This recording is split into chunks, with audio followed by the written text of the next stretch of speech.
Warning: there are minor location-specific spoilers ahead for Resident Evil 3's remake. As soon as the incredible Resident Evil 2 came out in January of 2019, it became clear to almost everyone that a similar remake of Resident Evil 3 would follow in its footsteps not long afterward. The original Resident Evil 3 Nemesis had launched quite close to its predecessor, and the two have always been viewed as games that are very closely linked, so it made sense that Capcom would want to follow the solid foundation that they had established with the RE2 remake and use that to modernize Resident Evil 3 in similar fashion. Using the RE engine, they could bring Raccoon City to life better than ever before. Using the over-the-shoulder perspective brought back by Resident Evil 2, they could put a new spin on the original RE3's experience. And with a remake, they could breathe new life into the connections, narrative and otherwise, that these two games did back when they first came out on the PS1. Resident Evil 3 is out now, and it's fine. It's an excellent-looking, polished game that can be a lot of fun to play. It's far from the worst this series has ever produced, and as I mentioned in my review, in isolation, it's not a bad game at all.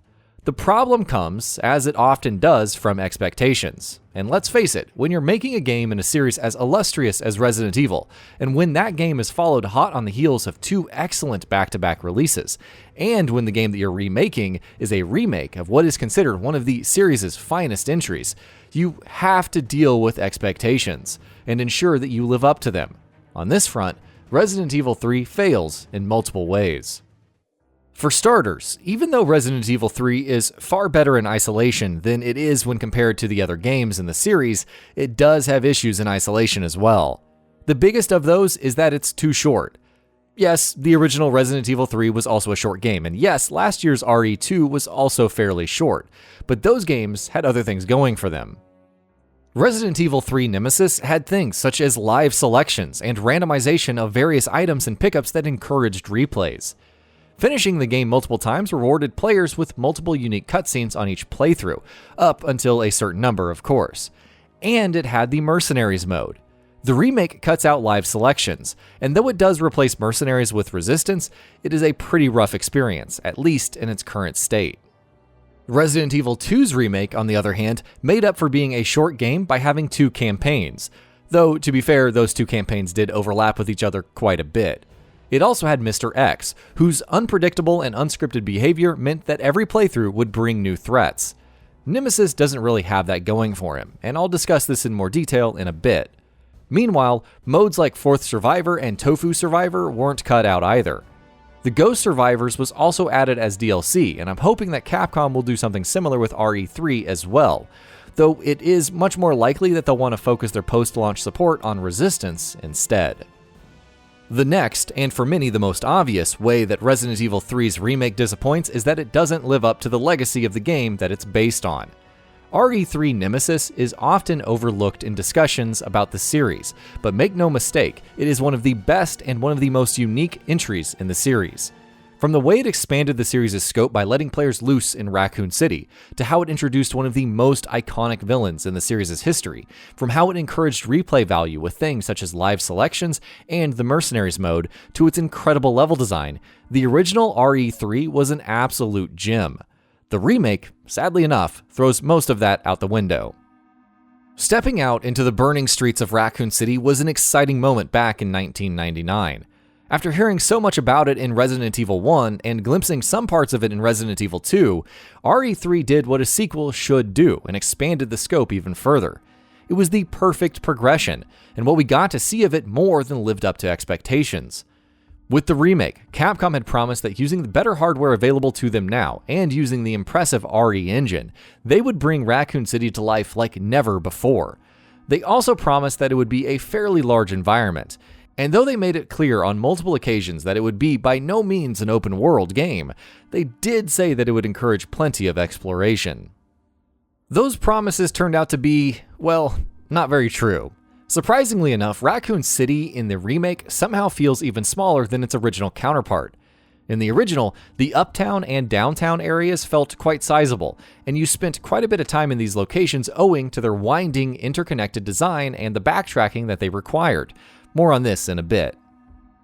In the remake, much of that is gone.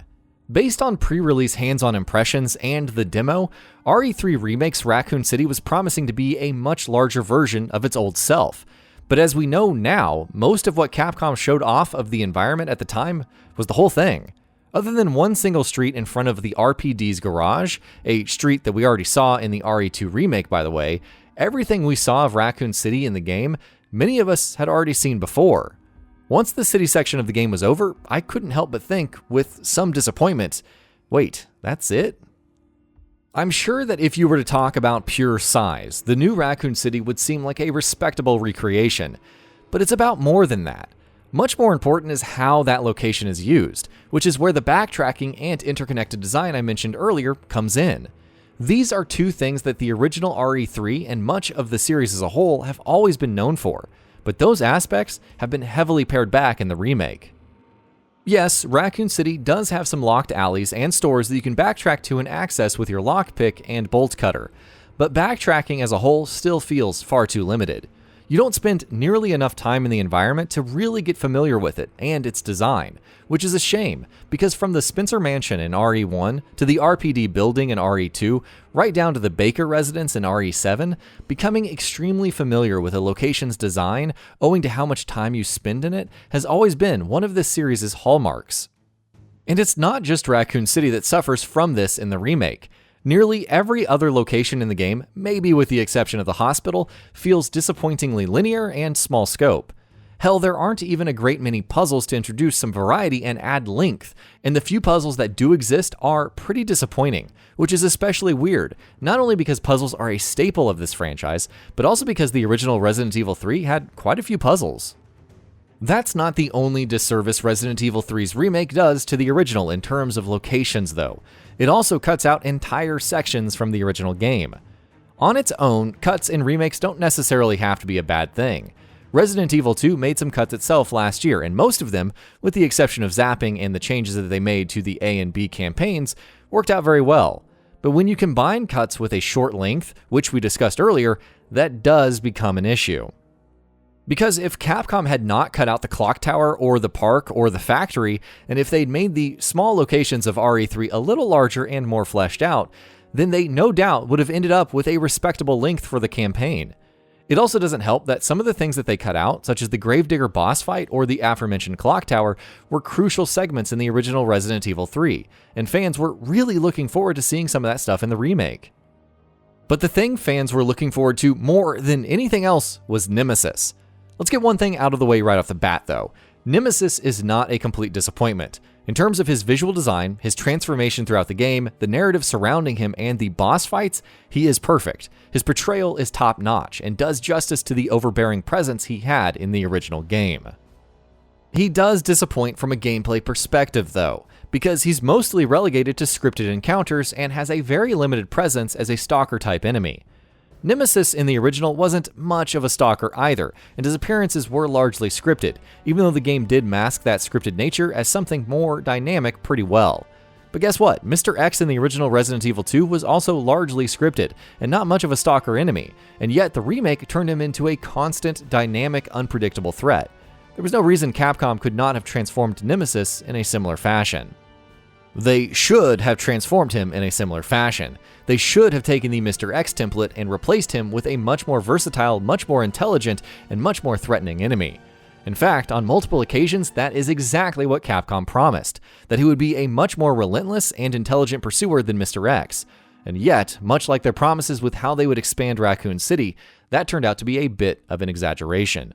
Other than a part of the game where Nemesis follows Jill like a stalker-type enemy, he only ever appears in scripted scenarios. What's worse is that part of the game is over very quickly. It's barely 20 minutes long, if that, depending on how you play. Finally, Resident Evil 3's remake also disappoints coming hot off the heels of last year's RE2. And that's not just because of expectations after that excellent game were sky high, but also because there were things that it did that RE3 should logically have done as well, but doesn't do. For instance, gore has been turned down quite a bit, while dismemberment physics are gone, which takes away from the impact and punchiness of the combat quite a bit. The difficulty also feels much more forgiving, which puts a hit in the tension and fear factor.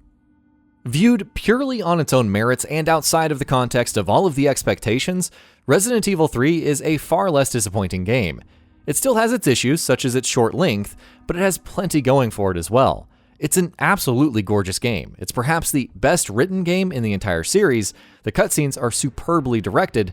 Jill and Carlos are excellent characters, and their slowly growing bond has been portrayed very well, and the boss fights are spectacular. But as much as we might want to, we cannot ignore those expectations. That comes with the territory of remaking a beloved game, and making a game in such a fabled franchise. What's surprising is that Resident Evil 3 has been in development for 3 years, and by all accounts, its development has gone pretty smoothly. This is clearly the game Capcom wanted to make, and they had enough time to make it.